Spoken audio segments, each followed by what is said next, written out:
Men ko'proq bilimlarga ega bo'lishni xohlayman. Men o'qiydigan kitoblarimning soni cheklangan, lekin men o'qimoqchi bo'lgan kitoblar soni cheksiz.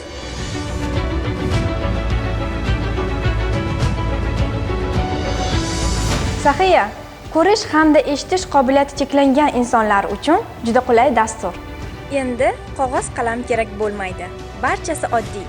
Saxiya dasturi matnli xabarlarni ovoz ko'rinishiga va ovozli xabarlarni matn ko'rinishiga o'zgartirib beradi. Bundan tashqari, Saxiya dasturi orqali matnni imo-ishora tiliga yoki aksincha imo-ishora tilini matn ko'rinishiga o'tkazishda yordam beradi.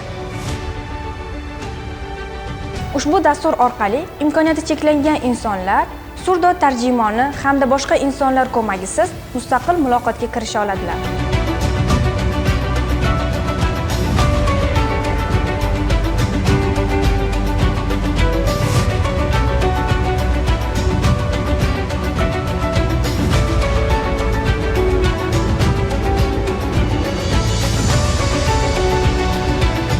Endi men Saxiya bilan juda ko'p kitoblarni tinglashim mumkin.